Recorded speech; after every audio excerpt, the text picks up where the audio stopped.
현재 한신대학교 철학과에서 명예교수로 재직하고 계십니다. 그런 교수님께서 왜 지금 여기서 공화주의인가에 대해서 여러분들께 가르침과 지혜를 나누고자 합니다. 우리 뜻깊은 강연 함께 듣고 3부에서 와인 곁들이 만찬 자리에서 행복한 이야기, 뜨거운 이야기 함께 나눴으면 좋겠습니다. 그럼 여러분들의 뜨거운 박수와 함께 윤평준 교수님 모시겠습니다. 박수 부탁드립니다.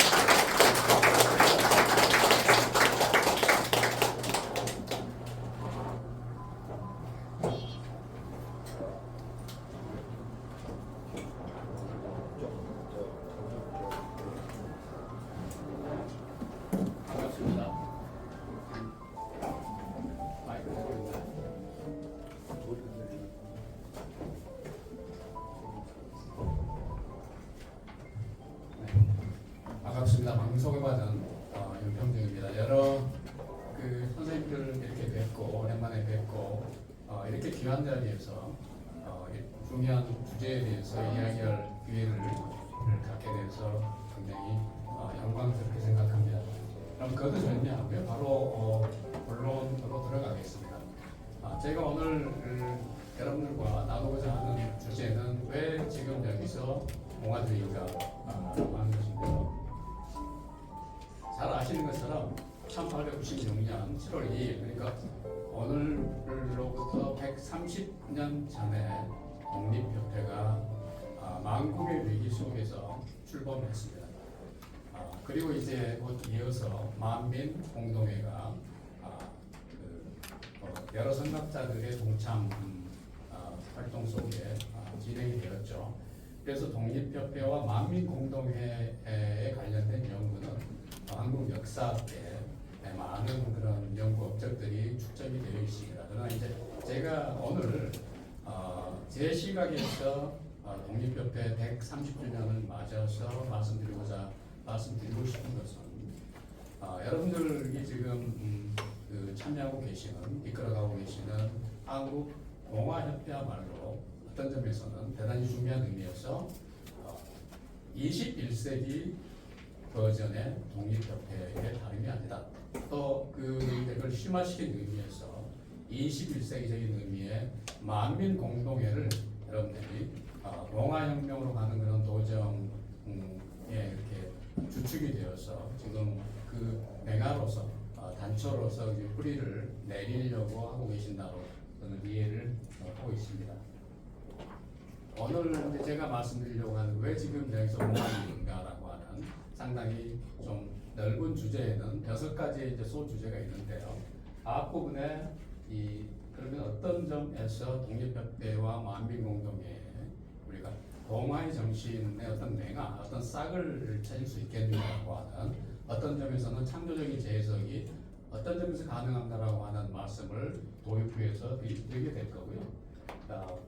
그 다음에 이제 여러분들 공화협회 회원으로서 잘 알고 계십니다. 지금까지 공화 아카데미나 또 원래 뭐 집담회 등등을 통해서 굉장히 깊은 공부를 해 오셨는데, 일반론적인 차원에서 공화주의의 주요 구성 원리나 중요한 핵심 특징들에 대해서 간략하게 설명을 드리게 될 것입니다.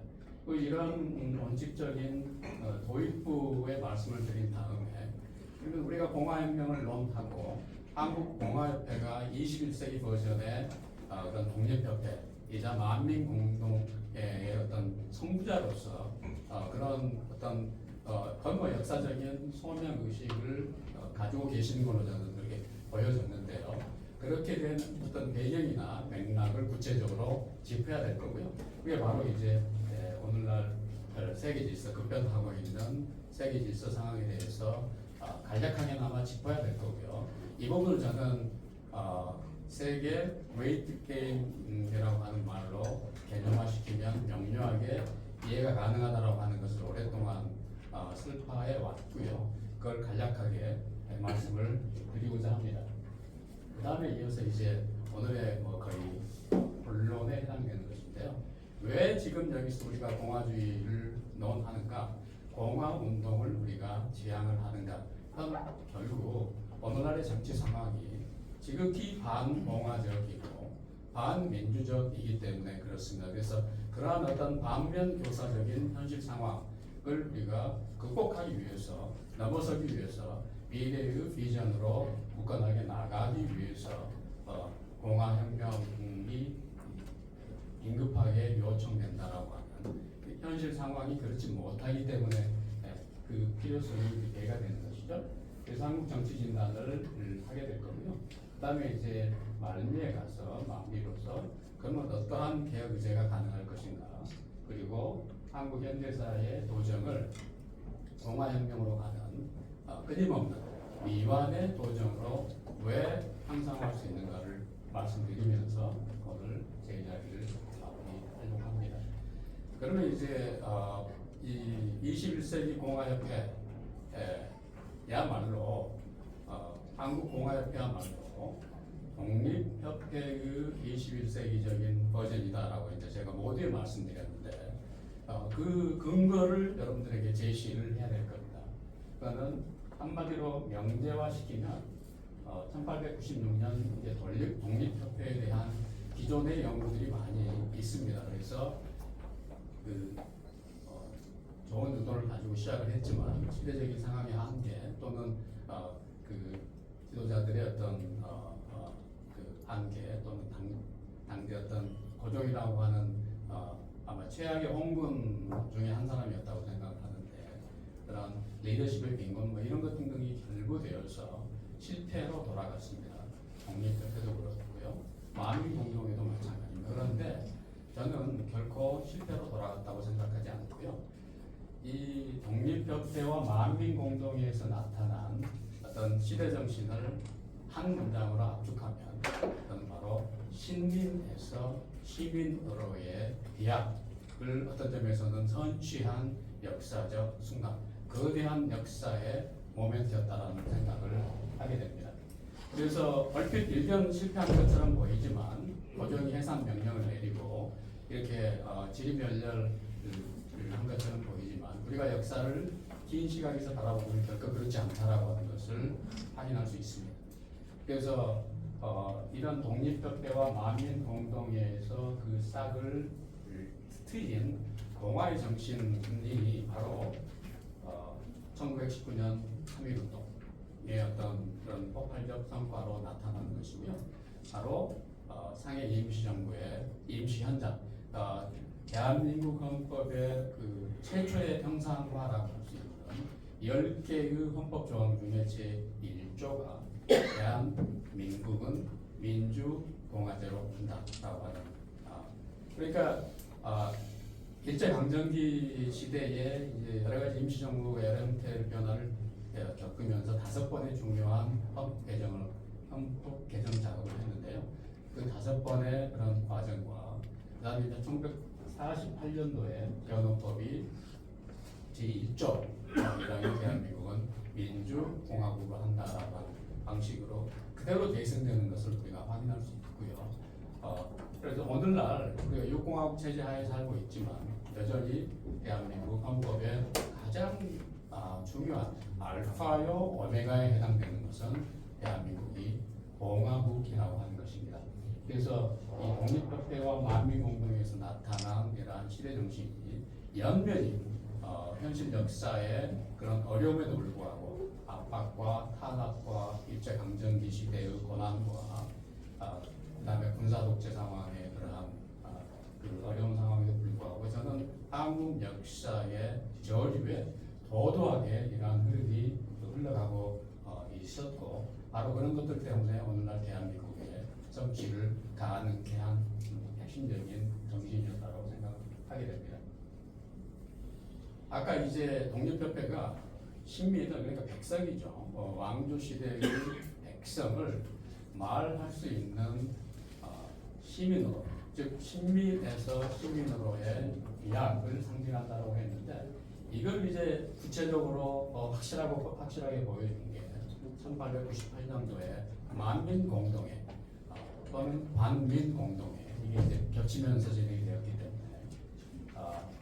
백성이 계속적인 통치의 일방적인 대상에서 정치의 주체로 격상된 그야말로 중요한 우리 역사의 중대 순간이었다고 하는 것입니다. 그래서 한국 근대사에서 우리가 이제 그 민주공화국에 살고 있고 자유민주주의를 구가하고 있기 때문에 우리가 말하고 싶어하는 것을 마음껏 말할 수 있습니다.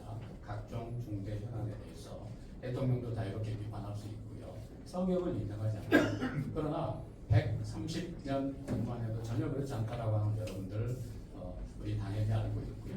그래서 이 정치의 주체로 말할 수 있는 국가 현안에 대해서 말할 수 있는 권리를 가진 주체로의 격상, 이게 바로 그 사건을 상징하는 게 만민 공동회의 실범이라고 하는 것입니다. 이거를 그 올림픽 공원에서 지금 청년들의 집회가 선관위의 부실 선거에 대한 항의로 6월 초부터 시작되지 않았습니까? 그러니까 지방선거 직후부터 시작되었는데 아주 자연 발생적으로 자생적으로 진행이 되었습니다. 적어도 제가 보기에 6월 7일까지. 그러니까 제일 처음에 한 3일, 4일, 즉 외부 세력이 투입하기 이전에, 그러니까 이제 제가 비판적으로 보는 관점에서는 부정선거를 주창하는 극단적인 그런 분들이 이 올림픽공원 청년 집회에 편승하거나 또는 그걸 포획하려고 하는 시도를 어떤 물리적인 힘, 그러니까 숫자의 힘으로 이렇게 강행을 해가지고 지금도 그렇게 상황이 진행이 되고 있는 걸로 알고 있는데, 그러니까 그 이전에 순수한 한국의 잃어버린 세대로서의 자신의 현실을 자각하고 이제 목소리를 내기 시작한, 그래서 잃어버린 세대가 로스트 제너레이션에서 앵그리 제너레이션으로 잃어버린 세대가 성장 세대로 격상되어가는 그런 역사의 중요 결정점이었다고 생각하고요. 6월 7일까지로 적어도 이런 것들이 결국 지금까지 침묵하던 청년들이 자기 목소리를 내기 시작했다라고 하는 중대 사건이라고 저는 그렇게 독해를 하고요.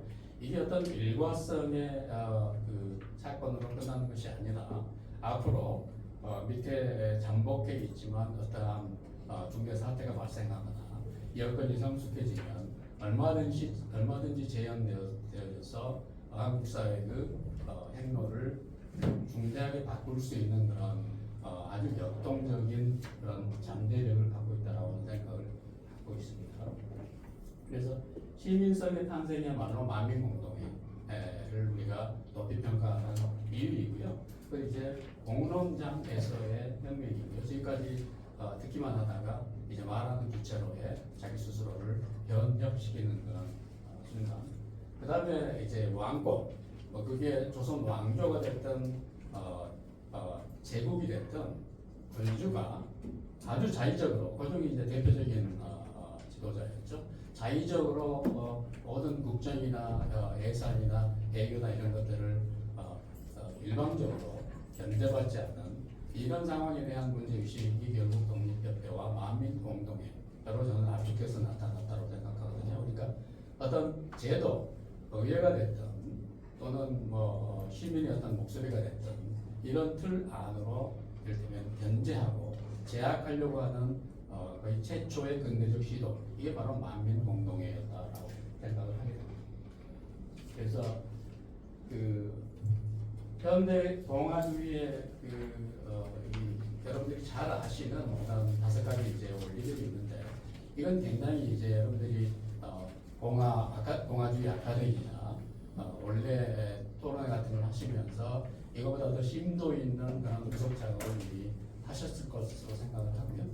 그리고 이제 동아주의 정치 사상에는 고전가들에서부터 아리스토텔레스부터 시작해서 마키아벨리를 거쳐서 현대로 들어와서 많은 논자들이 엄존하고요. 그 사람들이 어떤 그 수의 장에서 치열한 주요 개념이나 화두나 실천의 방향을 두고 토론이, 논쟁이 진행 중입니다. 제가 여기서 말씀드린 것은 그런 어떤 학술적, 전문적 입장 차이를 넘어서서 그 밑바탕에 깔려 있는 어떤 보편적인 어떤 공통적 입장, 동아주의라면 대부분 공유하고 있는 그러한 사항에 대해서 요약하는 차원에서 말씀을 드리고 있는 것입니다. 권력의 상호 견제 균형. 그래서 통치자가 법을 통치 수단으로 이용하거나 악용하는 법에 의한 지배가 아니라 법 위의 지배, 즉 만인이 법 앞에 평등하다라고 하는 이런 보존적 법치주의의 근현대적 재구성이죠. 그 다음에 이제 이 부분이 이 공공성과 성숙한 자유시민, 성숙한 자유시민이 자기의 그 권리만 주장하는 것이 아니라 권리 주장에는 자신의 의무에 대한 그 의무를 충실히 이행한다라고 하는 것이 뗄 수 없는 동전의 양면처럼 동행하고 있는데 현대 대중주의 중에는 특히 이 부분이 굉장히 간과되는 경향이 있고요. 특히 이 성숙한 자유시민의 어떤 임무 소명, 그 다음에 이 성숙한 자유시민들이 모여서 정치 공동체 전체의 보편적인 어떤 조언이라고 하는 그런 텔로스 근본 목표를 향해서 우리가 삶을 영위해야 되고 사회 활동을 해야 되고 정치를 수행해야 된다라고 하는 데 대한 어떤 뼈저린 통절한 그런 인식이 현대의 대중민주주의에서는 상대적으로 굉장히 희박해져가는 흐름을 분명히 보고 있고요. 이게 이제 현대민주주의의 한계를 공화주의가 보완할 수 있고 더 나아가서는 넘어설 수 있는 중요한 그런 이론적 자원이 되는 것이고요. 마찬가지로 이 공공선을 실현하는 어떤 무대로서의 공론장의 중요성은 더 말할 필요가 없을 것입니다. 그 다음에 이제 비지배 자유라고 하는 말을 여기 계신 공화주의 한국공화협회 회원들은 익숙하신 개념이겠지만 일반 시민들에게는 생소한 개념이라고 아마 봐야 될 겁니다. 이건 이제 그 패티라고 하는 현대 공화주의 사상가가 고전적 공화주의의 어떤 흐름을 재구성하고 혁신시키면서 도입한 즉 자유주의적인 자유와 또는 민주주의적인 자유하고도 차별화되는 공화주의의 가장 중요한 특징 중의 하나로서 제시를 했고 이게 많은 그런 토론 과정을 거쳐서 오늘날 현대 공화주의 이론과 실천 체계에서는 굉장히 중요한 핵심적 화두로 이렇게 자리 잡고 있는 개념이 바로 비지배 사유라고 하는 것입니다. 그래서 일반적으로 이제 자유주의자들이 말하는 자유는 강제로부터의 자유 아니겠습니까? 그걸 이제 이사야 멀리식으로 강제로부터의 자유를 소극적 자유로 명명하고 자기 스스로를 실현해가는 것은 자유로서의 적극적 자유를 말하는데 이게 이제 민주주의 자유 또는 평등에 가까운 그런 생각일 수 있습니다. 논란이 있을 수 있지만 그러면 이 두 차원이 다 담아내고 있지 못한 제3의 더 포괄적인 더 상위에 놓여 있는 어떤 자유의 개념을 비지배 자유라고 패티슨 명명을 하고요. 한마디로 모든 종류의 애속으로부터의 자유를 비지배 자유라고 개념화합니다. 그러니까 아까 제1부에서 만민공동회야말로 독립대표도 그렇거니와 어떤 공화의 씨앗을 우리가 찾아볼 수 있는 중대한 역사적 사건이었다라고 이제 제가 말씀드렸는데 아주 구체적인 증거가 바로 이것입니다. 1898년도에 만민공동회가 헌의 6조를 결의하고요. 이걸 고종에게 건의를 했죠. 그리고 고종이 동의했는데 바로 그날 밤에 이걸 이제 뒤집으면서 일종의 오늘날 식으로 이야기하면 친일 쿠데타를 고종이 시도를 하고 독립협회 만민공동회 관련자들을 체포하고 검속하고 하면서 이게 이제 무화돼 버리고 말거든요.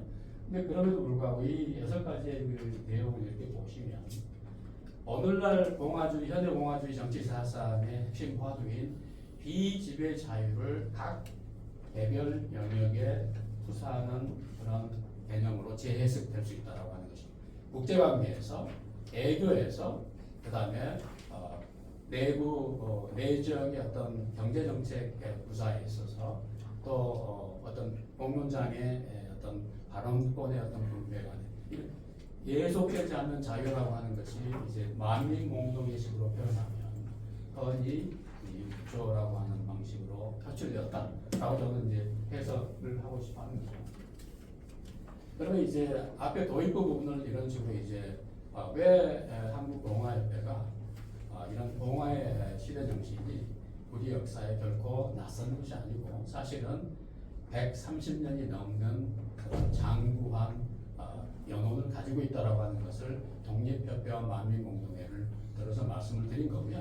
어떤 이제 학자들은 이게 단순히 한말의 그 연원을 찾을 것이 아니라 공화의 연원이 조선 왕조에서도 우리가 찾아볼 수 있다라고 하는 방식으로 연구를 확장하는 이제 그런 분도 있습니다만은 그건 대단히 저는 중요한 연구라고 생각합니다. 일단 우리의 논의에서는 독립협회와 만민공동회를 근대적인 공화의 시발점으로 삼을 수 있다. 그리고 그 증거를 독립협회와 만민공동회의 여러 가지 활동, 그다음에 아까 6개의 헌의를 구체적으로 일종의 물증으로서 여러 선생님들에게 제가 제시를 한 거죠. 근데 이제 일각에서 이렇게 반론을 전개할 수 있습니다.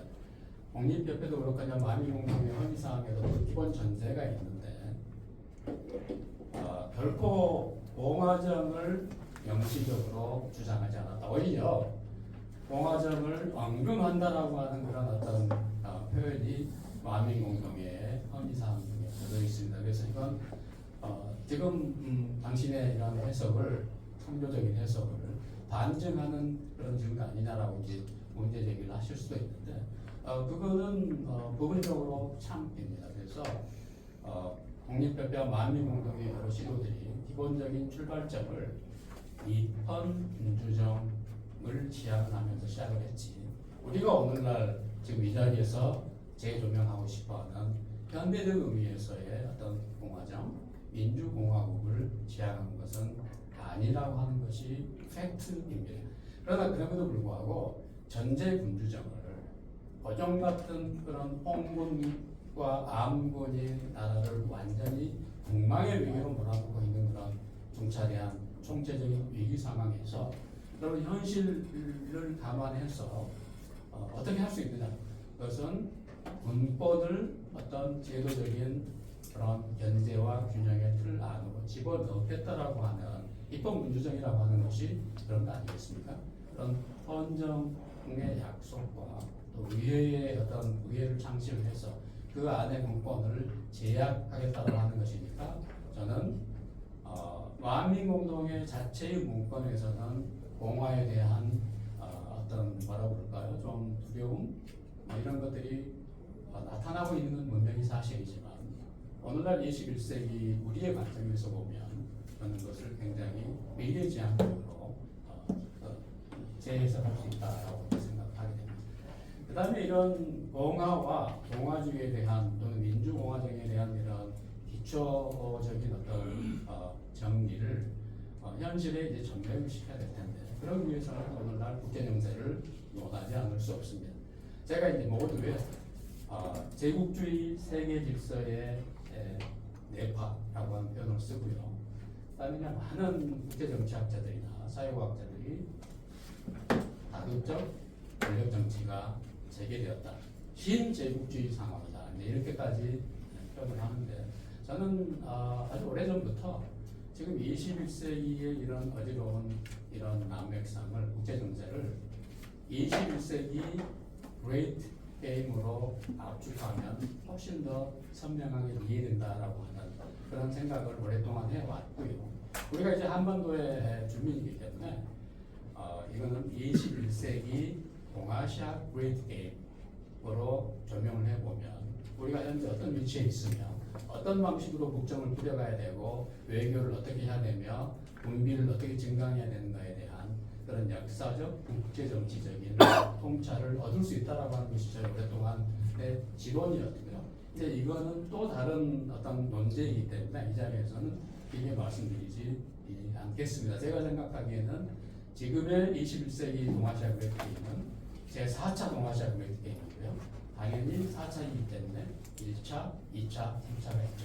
1차는 7세기 삼국 통일연대 시기입니다. 한반도를 중심으로 해서 제가 말씀드리는 거기 때문에 2차는 16세기 우리가 7년 전쟁이라고 부르는 임진왜란 정유재헌의 시기입니다. 3차 동아시아 게임은 바로 6.25 전쟁 전후에 20세기적 상황을 제가 말씀드리는 것이고요. 이런 것들을 동아시아 그레이트 게임이라고 하는 그러한 역사학적인 통찰과 국제정치학의 어떤 교훈을 종합해 보려고 하는, 그래서 세계를 또는 역사를 동시적으로 그리고 통시적으로 이렇게 들여다보려고 하는 이런 관점이 현재의 대한민국이 놓여 있는 지극히 어려운 상황을 훨씬 선명하게 설명해 준다라고 하는 것이 저의 생각이고요. 그래서 이 세계 그레이트 게임의 어떤 이런 천하대란적인 상황을 압축해서 전달해 주는 생생한 사례가 결국은 삼면 전쟁의 위기입니다. 그러니까 우크라이나 전쟁이 제일 처음에 발발했을 때 많은 한국 시민들이 워낙 거리도 멀리 떨어져 있고 이게 우리랑 무슨 상관이 있느냐 이런 반응을 많이 보이셨어요. 근데 저는 이미 그때도 이건 결코 남의 문제가 아니다. 이건 우리에게 발등에 떨어진 돌일 수 있다. 라고 그렇게 이제 말씀을 드린 바가 있고요.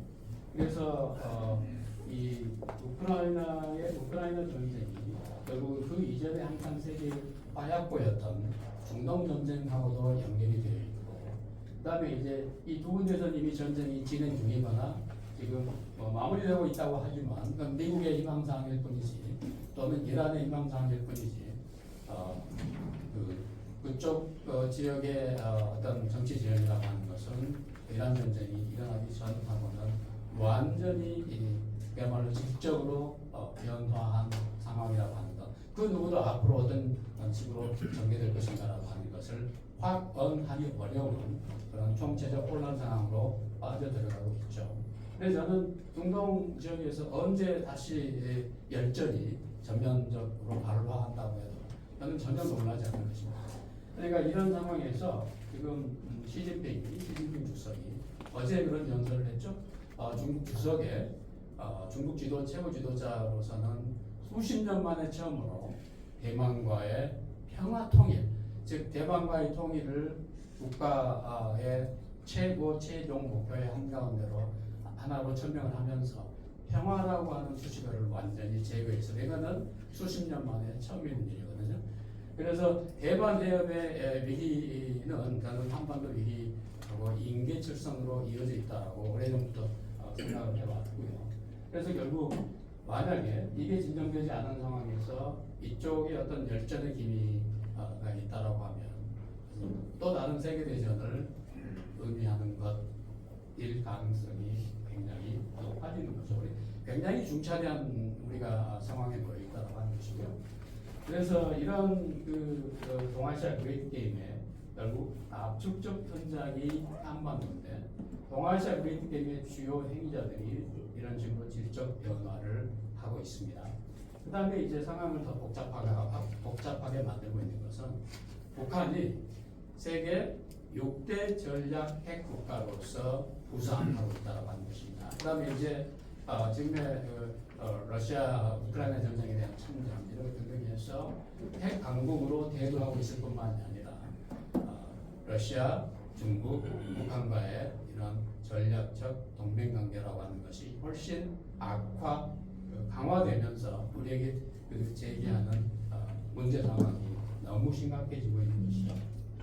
그래서 저는 우리가 봉화를 한반도 상황에서 오늘날의 상황에서 제대로 소구력 있게 논의하기 위해서는 이런 국제 상황에 대한 냉철한 이해가 선결돼야 된다고 생각합니다. 그 다음에 이제 어떤 유능한 리더십에 의해서 전방위적인 열린 내교가 동행을 해야 될 거고요. 제가 여기 와서 이 한국공화협회 플랫폼의 어떤 사업 계획안이나 아카데미 이런 자료들을 보니까 이런 이미 고민들을 한국공화협회 선생님들이 많이 공유를 하고 계시더라고요. 그건 뭐 대단히 고무적인 그런 상황이고요. 이게 이제 한국 시민사회, 그다음에 대한민국의 공론장에게까지 널리 확산되고 공유가 돼야만 하는 그런 중대한 이슈일 것입니다. 사회통합이 이루어져야 될 거고요. 그래서 그렇지 못하기 때문에 한국공화협회를 여러분들이 출범시키려고 하시는 거고요. 오늘 이 자리에서 우리가 고민을 같이 나누고 있는 것이죠. 그 다음에 이제 제가 꼭 말씀드리고 싶은 것은 저는 평화는 우리가 역사와 국제 정치를 보면 결론은 자명합니다. 평화는 곧 무장 평화거든요. 근데 무장 평화의 어떤 무장 평화라는 관계도 여러 다양하게 있는데 공화주의적 무장 평화야말로 가장 설득력 있는 어떤 국가 안보 방안이라고 저는 생각을 해봤고 이걸 이제 굳이 강조하는 이유는 오늘날 이재명 정부와 민주당 하에서 대한민국이 놓여 있는 이러한 객관적인 국제정치적인 상황 거기에 대해서 우리가 어떻게 우리의 안보를 국방을 예교를 인도해 나가야 될 것인가에 대한 상당히 여러 지점에서 취약한 그런 지점, 그다음에 위태로워 보이다는 그런 어떤 현상들이 다발하고 있기 때문에 제가 말씀드린 것입니다. 자, 이제 우리는 이런 공화나 공화주의에 대한 기초적인 진단에 이어서 국제정치 상황에 대한 아주 간략한 우리가 이게 상식으로 알고 있는 그런 상황을 다시 한번 돌아본 다음에 그럼 왜 지금 여기서 공화를 다시 논하는가? 모두에 말씀드린 것처럼 지금의 한국 정치 상황이 지극히 반공화적이기 때문에 그렇습니다. 그러니까 이제 오늘 이미 여러분들 자료를 미리 보신 분들은 이제 느끼셨겠지만 제가 여기서 불가피하게 한국 공화협회의 창립 기념 강연이기 때문에 가능한 한 독립적으로 또는 보편적으로 어떤 그러니까 정치적인 선호가 있다고 하더라도 널리 수용 가능한 그런 보편 타당한 말씀을 드리는 게 마땅한데 이 주제를 돌아보면 구체적인 오늘날의 정치 상황에 대한 일정한 비판을 안 할 수가 없다라고 하는 것을 제가 좀 양해를 구하고자 합니다. 그러니까 지금 권력의 주체는 이재명 정부와 민주당 아닙니까? 그래서 저의 오늘날 현재 정치 상황이 지극히 우리가 지향하는 공화의 길하고는 거의 반대되는 방향으로 이탈하고 있다. 퇴행하고 있다. 제가 그렇게 제3제사 강조하는 이유는 결국 국정을 담당하고 있는 주체가 이재명 정부와 민주당이기 때문에 그렇습니다.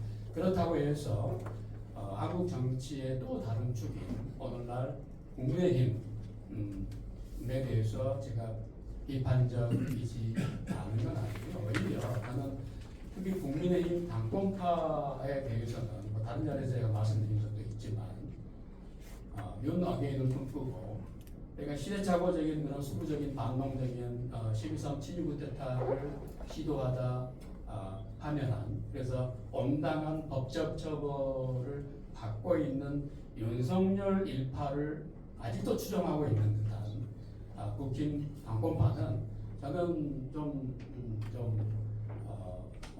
강력한 표현일 수 있지만 저는 정치적 종비에 지나지 않는다고 생각합니다. 역사에 의해서 이미 사망 선고를 사실 진즉받은 것이고요. 다만 좀비라고 하는 존재는 자신이 죽었는지도 모르는 존재가 바로 좀비입니다. 그러면서 아주 기괴한 그런 형상을 보이면서 사람들을 위협하고 이런 현상의 변화를 발목 잡고 하는 그런 존재가 좀비 아닙니까? 그래서 저는 친윤 또는 윤 어게인의 어떤 망상에 또는 정치적인 고려에 의해서 그것을 놓고 있지 못하는 일부 극단주의적인 그런 세력을 이렇게 동원하려고 하는 국힘 당권파 세력은 정치적 좀비에 지나지 않는다고 보고요. 저는 아마 1년도 지나지 않아서 전혀 그 자체를 찾아볼 수 없을 정도로 평해야 될 것이라고 생각합니다. 그래서 제가 그분들에 대해서 길게 말씀드릴 가치가 없다라고 이제 생각을 하는 것이고요. 이재명 정부와 민주당이 어떻게 해서 공화의 정신을 위반하고 반대 방향으로 이렇게 폭주하고 있는가에 대해서 말씀을 드리고자 합니다. 오늘날의 상황은 극단적인 정치 아닙니까? 그러니까 제가 전쟁 정치라고 부르는 전쟁 정치, 당쟁 정치와 대해가지고 만인이 만인에 대해서 적이 되고 있는 그런 상황인 걸 여러분들 잘 아실 겁니다. 그런데 한국공화협회 아까 그 사업 계획도 보니까 이런 걸 이제 주목을 하셔서 저도 아주 인상적이었는데요. 이런 정치적인 양극화와 동행하고 있는 사태가 사회 경제적 양극화입니다. 그래서 이제 이걸 K 양극화라고 명명할 수 있는데 K라고 하는 영어 철자의 그 모습이 위로 가는 극소수는 이를테면 경제적인 혜택을 독점하고 있지만 대다수의 중산층, 서민, 청년 세대들, 노년 세대들, 자영업자들 극심한 민생의 위기를 겪고 있습니다. 제가 아까 올림픽공원 6월 7일 이전까지 올림픽공원 청년 세대의 그런 절규로 우리는 독해해야 마땅한데요. 그거는 이 청년들이 보기에 미래가 없는 것입니다. 자신들의 전망이 지극히 불투명하기 때문에 여러 가지 자신들의 삶의 문제, 그러니까 직업을 찾는 문제, 주거 문제, 결혼 문제 이런 것들 등등이 그야말로 전혀 해결의 전망이 보이지 않는 데다 갈수록 악화하고 있는데 국민운복을 목표로 해야 되는 한국의 제도 정치가 한국의 정치인들이 전혀 그런 것들을 돌아보지 않는 독과점 카르텔에 안주해 가면서 자신들의 기득권만을 계속 재생산하고 있는 그런 퇴행적이고 반동적인 모습을 보이고 있는 것이죠. 그래서 특히 이재명 정부와 민주당의 이런 폭주에 대해서 제가 심각한 위기의식을 가지고 있는 이유는 민주주의의 이름으로 민주주의를 해체하고 있기 때문에 그렇습니다. 그러면서 이재명 정부가 국민주권 정부를 자처하거든요. 그런데 국민주권이라고 하면 어디 보시죠? 국민주권은 국민 전체가 한 정치 공동체의 주인이다라고 하는 것을 본질적으로 선포하는 권리이지 특정 시점, 특정 현안에 대해서 다수결, 즉 다수의 의지죠.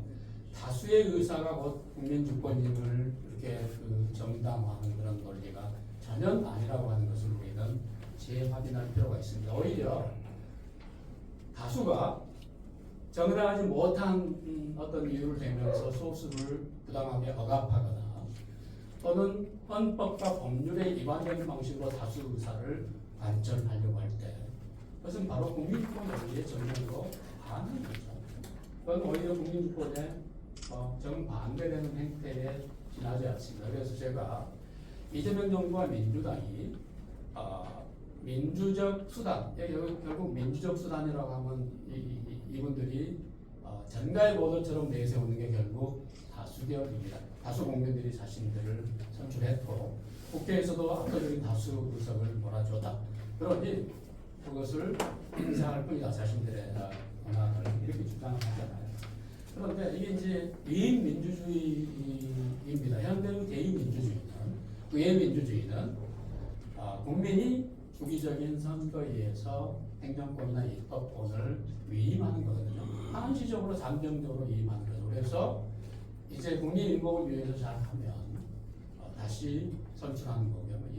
이걸 이제 위임 민주주의는 정상적인 통상적인 현대 민주주의의 모습입니다. 그런데 이재명 정부는 어떤 모습을 보이고 있죠? 자신들은 선출되었다.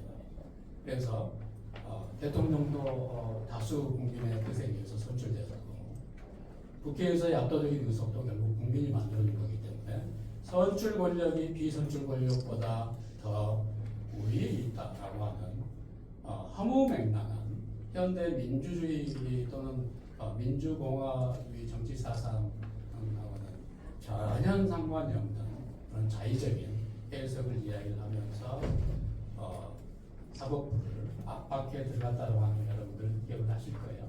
이걸 우리가 뭐라고 부르냐면 바로 위임 독재라고 부르는 것입니다. 그래서 위임 민주주의와 위임 독재의 경계선은 우리가 통상적으로 생각하는 것보다 훨씬 더 얇습니다. 그래서 위임 민주주의가 한 지점에서 오버하면 위임 독재적인 그런 체제로 레짐으로 얼마든지 퇴행해 갈 수 있는 것이거든요. 언제라도. 그 다음에 이제 더 심각한 것은 통치자가 아까 국민주권에 대해서 말씀을 드렸습니다만은 내가 곧 국민주권의 감지자다라고 말하기 시작한 것입니다. 이걸 우리가 주권 독재라고 부르는 것이고요. 한국 현대사에서는 결국 유신 체제가 그 대표적인 사례일 거고요. 저쪽에서는 히틀러가 있죠. 그래서 이게 완전히 지나가버린 과거의 어떤 그런 불행한 일이었다 이렇게 이제 생각을 하실 수 있는데 저는 그렇게 보지 않습니다.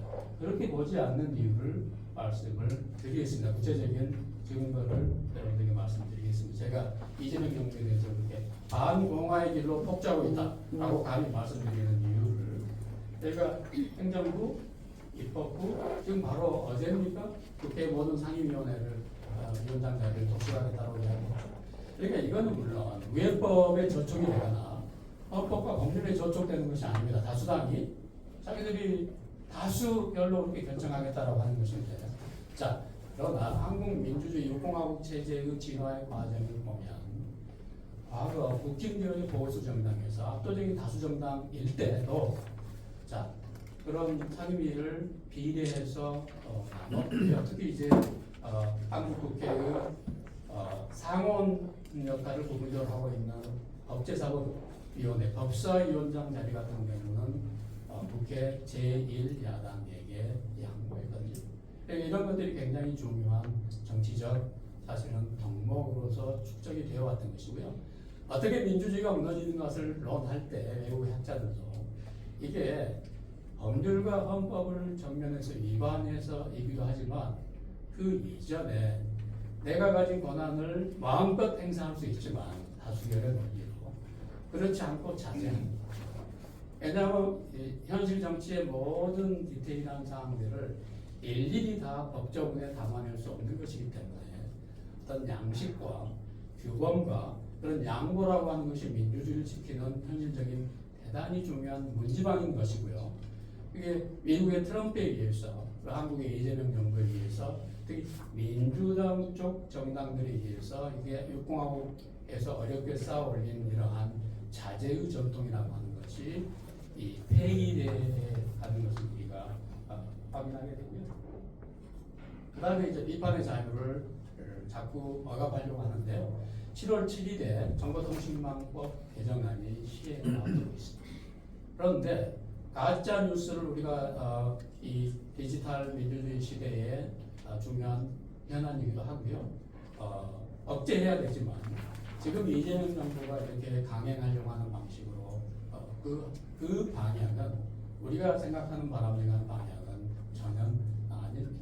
그러니까 지금 정보통신망법 개정안에 의하면 가짜 뉴스를 어떤 주체가 가짜 뉴스의 여부를 판단해서 처벌을 하겠다라고 하는 것인데 그게 대단히 불분명하게 불투명하게 되어 있고요.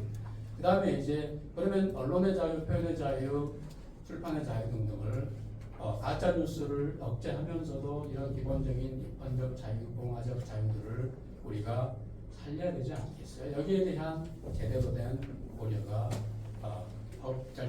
법적인 고려가 그 정보통신망법 개정안에는 부재하다라고 하는 것이고요.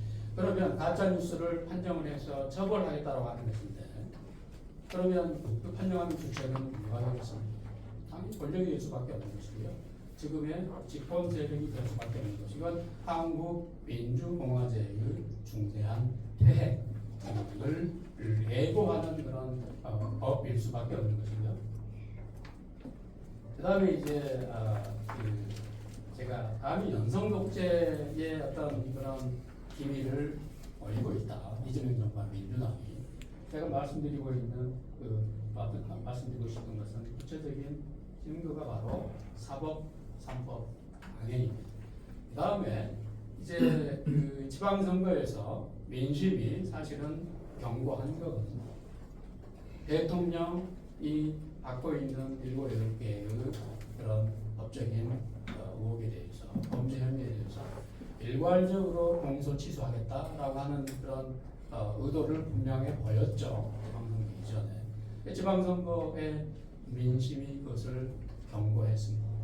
그래서 이게 이제 대통령과 민주당이 뭐 겉으로는 이긴 것 같지만 사실 중요한 서울시장을 뺏기고 이런 어떤 구체적인 사례에서 이겼지만 또 이겼다고 말하기 어려운 이런 이게 대통령 자신이 연명한 그런 상황 아닙니까? 그러니까 그 이유 중에 대단히 중요한 이유 중에 하나가 바로 이재명 정부와 민주당의 이러한 폭주였다고 저는 생각을 하는데요. 지금 대통령과 민주당은 공소 취소하겠다라고 하는 의사를 전혀 감추지 않고 저는 그렇게 진행할 것이라고 생각을 추측을 합니다. 그러니까 저는 이게 대한민국이 정말 진정한 민주공화국인가? 그리고 제가 말씀드리는 것처럼 연성 독재, 그건 당신이 오버하는 거야라고 이제 그 반론을 제기하는 시민들이 많이 계실 텐데요. 거기에 대한 결정적인 물증으로 만약 이 정부가 대통령의 공소 취소를 강행한다면 민주공화정으로서의 대한민국의 자기 정체성에 결정적인 균열이 가는 바로 휘발점이 될 것이라고 저는 확신합니다. 그래서 아까 이제 현재 지금 국가를 운영하고 있는 주체가 이재명 정부이기 때문에 불가피하게 이재명 정부에 대한 비판 이야기를 많이 하게 되었다라고 말씀드렸는데요. 여기서 이제 제가 주목하고자라고 하는 것은 외외 상태라고 하는 유명한 정치 철학적인 개념입니다. 칼 슈미트에게서 시작된. 그래서 윤석열이 12.3 친위 쿠데타 시도를 바로 외외 상태의 악령을 즉 한국 현대사에서 진즉 극복된 그러니까 유신을 지나서 육공화국 들어와서는 완전히 과거가 되어버린 이런 걸로 대한민국 국민들이 이미 생각하고 있는데 그 한국 역사를 단숨에 한 세대를 30-40년을 퇴행시키려고 하는 그런 정말 망동이었던 것이고요. 그건 당연히 실패할 수밖에 없었고요. 그래서 그 법적인 대가를 지금 윤석열 일당이 받고 있는 것입니다. 자, 그런데 중요한 것은 내란을 진압하겠다, 내란을 척결하겠다는 명분으로 이재명 정부와 민주당이 예외 상태의 상시화, 예외 상태의 일상화라고 하는 그런 홍보를 보이고 있다고 하는 것입니다. 그러니까 과거의 그런 법치주의나 법 앞에 만인이 평등하다라고 하는 상권 분리, 언론의 자유, 뭐 이런 양심의 자유, 이런 어떤 기본적인 민주공화국의 알파와 오메가에 해당되는 사항들을 아주 미시적으로 그리고 차근차근 그러나 체계적으로 그리고 어떤 중장기 어떤 목표를 가지고 시행하고 있는 것을 우리가 보고 있고요. 공론장이 식민화되고 있는 그런 상황이기 때문에 국민들이 순치되어 가고 있고요. 지식인은 침묵하고 있고 이러면서 이게 계속 진행되고 있는. 그래서 예상태의 상시화야말로 저는 민주공화정을 붕괴시키는 지옥문을 여는 것에 다름이 아니다. 우리가 공화주의자임을 자임하려면 이것에 이런 문제의식을 가지고 이것과 싸우지 않으면 안 된다라고 하는 개인적인 그런 판단을 저는 하고 있습니다. 그러면 이제 앞으로 우리는 어떻게 해야 되나? 이 부분은 그 한국공화주의 공화협회 같은 프로그램에 의해서 이미 말씀들을 많이 하고 계시기 때문에 간단하게 제가 설명을 드리겠습니다. 대통령 권력 제한 방안을 찾아야 될 거고요. 입법 독재를 견제할 수 있는 어떤 그 방안을 우리가 이제 추출해내야 되는데 구체적으로는 저는 이런 거대 양당의 독과점 카르텔에 의해서 국민 여론이 왜곡이 되고 국민의 선택권을 축소하고 이런 그래서 일반 국민 그러니까 국민일복이라고 하는 또는 민생이라고 하는 정치의 근본 목표가 잊혀지고 있는 이런 상황 이걸 이제 풀어나가기 위한 여러 가지 그 미시적인 해결 방안이 있는데 그 중에 저는 가장 중요한 것 중에 하나로는 선거법 개정이 필요하다고 보고요. 이건 뭐 다른 또 주제이긴 합니다만 선거법을 개정하는 과정에서 국회의원의 숫자를 저는 대폭 늘려낸다라고 생각을 하고 있고요.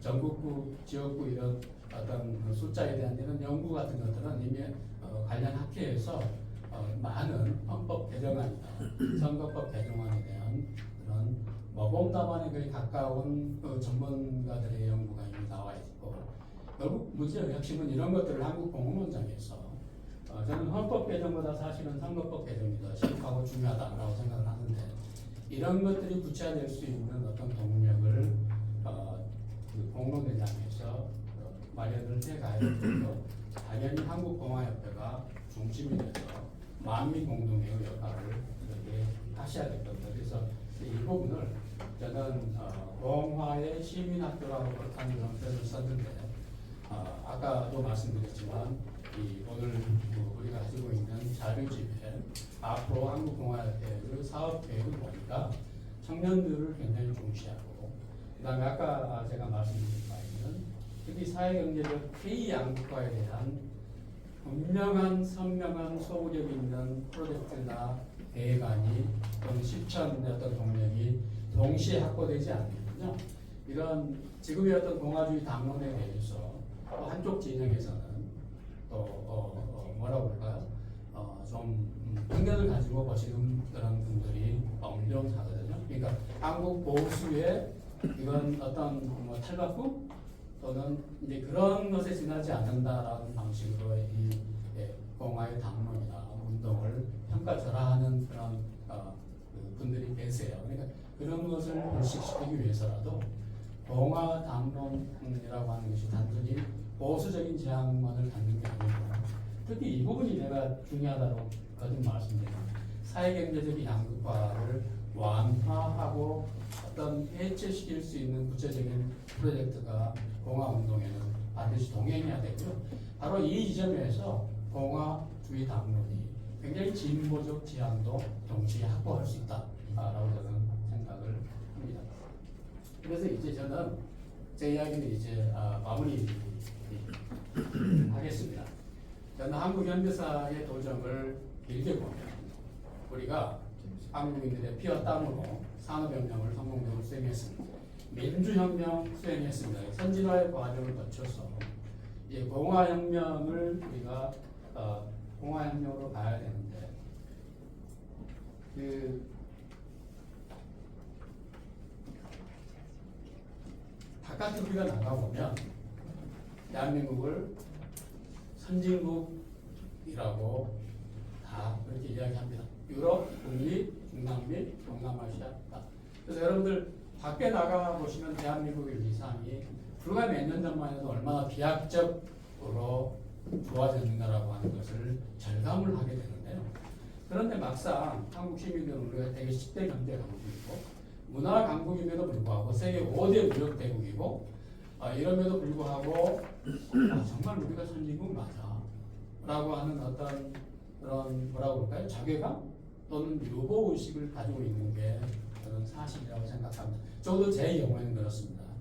그러면 왜 우리가 명심상고한 뭐 경제적 대장적 지표에 의해서는 선진국에 도달했음에도 불구하고 왜 우리가 아직도 충분한 자부심을 갖고 있지 못하나? 그 가장 중요한 이유는 오늘의 주제하고 직결됩니다. 즉 공화의 정신과 시민 정신이 되겠죠. 그다음에 일상생활에서의 공론장에서의 그런 유연하게 동료 시민을 적으로 척결하려고 하는 것이 아니라 다른 정치적인 견해를 달리하지만 얼마든지 공존할 수 있고 더불어 국가적인 현안이나 목표에 대해서 열린 자세를 가지고 논의할 수 있고 만약 내 주장에 한계가 있다면 상대방 주장을 경청해서 내 주장도 수정할 수 있는 그런 여유, 양보 이런 것들이 결국 우리의 일상적 삶의 공간에 녹아 들어가야 공화혁명, 공화로 가는 길이 본 궤도에 오른다고 생각을 하고요. 저는 그래서 오늘 7월 2일이 독립협회 창립 130주년임을 말씀드리고 오늘 제 이야기를 시작했습니다. 그러니까 우리가 역사의 중대 갈림길이 있다고 저는 확신합니다. 그래서 우리가 과연 지금의 지금 정치 상황처럼 이렇게 어지러운 국제정세 상황에서 여러 사람들이 침묵하고 그러니까 대중이 무서워서 침묵하거나 권력이 무서워서 침묵하거나 또는 뭐 돈의 유혹에 넘어가서 보아 내동하거나 이런 여러 가지 지식인들의 어떤 행태에서도 우리가 볼 수 있는데요. 여기서 이제 강조하고 싶은 것은 우리가 퇴행할 것이다. 아니면 정말 공화의 길로 나아갈 것이냐라고 하는 중대 기로에 서 있다고 생각을 하고요. 그건 바로 우리에게 달려 있다고 생각합니다. 미래는 우리가 어떤 정치 체제를 구현할 수 있느냐라고 하는 것은 결국 우리에게 달려 있고요. 공화야말로 우리 모두의 나라, 우리 모두의 좋은 나라가 바로 공화 아닙니까? 자, 그래서 저는 왜 지금 여기서 공화주의인가라고 하는 이러한 제 좀 길어져서 죄송합니다. 그런데 이러한 화두가 결코 탁상공론도 아니고요, 공허한 것도 아니고요, 바로 우리의 현실을 그대로 투명하게 반영하고 있는 문제의식이고요. 우리가 앞으로 성숙한 자유시민으로서 살아갈 때 반드시 지향해야만 하는 또는 택하기로 결단해야만 하는 그런 방향 또는 근본 목표라고 생각을 하고요. 공화의 꿈은 끊임없는 미완의 도전이죠. 거기에 어떤 완성은 없습니다. 그래서 우여곡절의 과정이 있는 것이고요. 그래서 그런 어떤 문제의식을 가지고 여러 선생님께서 한국 공화협회라고 하는, 즉 21세기 버전의 독립협회 그리고 만민공동회의 그러한 문제의식을 가지고 이 자리에 모이셨다고 생각합니다. 오늘 이 귀한 자리에서 말씀을 드릴 수 있어서 감사합니다. 고맙습니다. 네.